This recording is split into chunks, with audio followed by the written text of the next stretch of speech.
Bom dia, companheiras e companheiros. É com muita alegria que eu volto a participar de um evento do Fórum Social Mundial em Porto Alegre.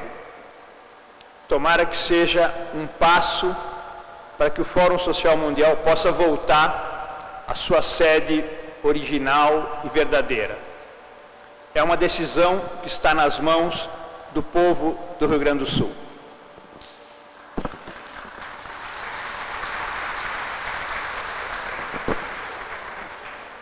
Eu vou falar em dois planos sobre a conjuntura. Primeiro, sobre o período histórico atual, período histórico que nós estamos. Em segundo lugar, sobre a conjuntura propriamente dita, está marcada pela crise e pelas reações à crise. Nós vivemos um período histórico particularmente contraditório e regressivo. Está marcado por três fatores mais importantes. Primeiro, a passagem de um mundo bipolar a um mundo unipolar sob a hegemonia imperial norte-americana, que já é uma virada regressiva de um peso enorme. Não vou detalhar suas consequências. Em segundo lugar, a passagem de um ciclo econômico capitalista longo, expansivo, a um ciclo capitalista longo, recessivo, no qual nós ainda estamos. Em terceiro lugar, a passagem de um modelo hegemônico keynesiano, regulador ou de bem-estar social, como se queira chamar, a um modelo liberal, desregulador de mercado. São três fatores que a conjunção deles fez com que a correlação de forças a favor das forças imperialistas e capitalistas se fortalecesse. No entanto, não significou uma consolidação da hegemonia neoliberal e capitalista no mundo.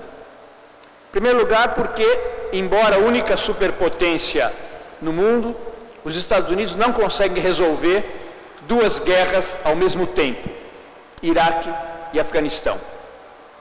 Em segundo lugar, porque a desregulação econômica típica do neoliberalismo levou não à retomada de um ciclo expansivo da economia, mas ao contrário, a uma brutal transferência de capitais para o setor especulativo, que por sua vez não gera nem desenvolvimento econômico, nem criação de bens e nem emprego. Daí, inclusive, a hegemonia relativamente curta do modelo neoliberal. Eu diria que o maior drama histórico contemporâneo é que, nesta crise, quando o capitalismo mostra suas vísceras, seus limites, suas contradições de maneira mais aberta e profunda do que nunca, ao mesmo tempo, os fatores de construção do socialismo também tiveram um retrocesso enorme. Entre o fim da União Soviética, desprestígio do socialismo tal qual existia no século passado, a retração do mundo do trabalho, o enfraquecimento dos partidos, da política, das soluções coletivas, e no seu lugar substituído pelo modo de vida norte-americano, que é o fator mais importante da hegemonia norte-americana no mundo. Não é sua força econômica, nem sua força política, nem sua força tecnológica, nem sua força militar. É o fato de que só existe praticamente um grande projeto de sociabilidade no mundo: o estilo de consumo, o estilo de shopping center, o estilo de vida proposto pelos Estados Unidos. É nesse marco, então, que nós entramos em um período de decadência relativa da hegemonia americana, relativa porque não aparece nenhuma outra conjunto de forças ou uma única potência que substituísse. Decadência lenta e prolongada, sem que surja no horizonte, repito, uma alternativa de potência hegemônica ou de um bloco hegemônico de forças. O que nós entramos é em um período de turbulência, de instabilidade prolongada para a disputa da construção de uma nova hegemonia. O que nós queremos que seja não uma nova hegemonia, senão o que nós queremos é que seja um mundo multipolar, um mundo com múltiplas forças disputando interesses e perspectivas de mundo. Da mesma maneira, no plano econômico, o debilitamento do neoliberalismo não levou nessa crise ao fim do neoliberalismo. Houve afirmações muito precipitadas dizendo que terminou o modelo neoliberal, alguns inclusive dizendo que pondo data para o fim do capitalismo. Ele não terminará se não se constroem alternativas. Nunca na história da humanidade uma hegemonia deixou de existir se ela não é suplantada por outra, por um outro modelo.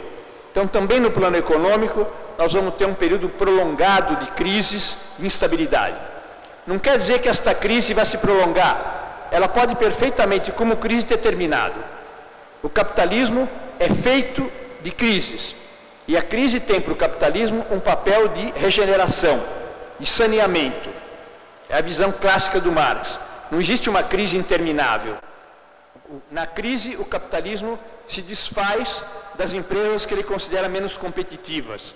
Então, rebaixa o seu nível de desenvolvimento, queima patrimônio, destrói empregos, mas trata de retomar o seu desenvolvimento econômico em outro plano.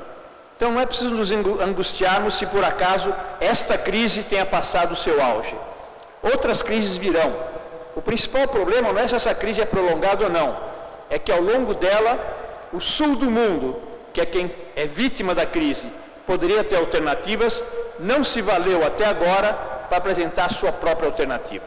E vou entrar agora diretamente no tema desta crise econômica. Não vou analisar o significado dela. Evidentemente foi uma crise que começou no setor financeiro, pela própria característica da hegemonia do capital financeiro, e se estendeu com uma crise recessiva do conjunto da produção capitalista. O que ela tem de particular? Primeiro, o fato que tenha nascido no centro do capitalismo não é um diferencial em relação a outras. É um diferencial o fato que tenha nascido nos Estados Unidos, naquele país que até agora era mais resistente à crise. Mas o mais importante não é isso. O mais importante é que, pela primeira vez, numa crise capitalista, o sul do mundo se recupera e o centro do capitalismo continua em recessão. Todo mundo se lamentava quando os Estados Unidos entravam em crise porque era o grande mercado consumidor do mundo. Hoje em dia, a demanda de economias asiáticas, em particular da China, faz com que se mantivesse a demanda de produtos produzidos pelo sul do mundo, de tal maneira que há esse elemento radicalmente novo. O centro do capitalismo continua em recessão, possivelmente prolongada. No entanto, grande quantidade de países do sul do mundo conseguem se recuperar. Já há uma espécie de multilateralismo econômico no mundo. Vocês sabem que o principal parceiro econômico do Brasil não são mais os Estados Unidos, é a China.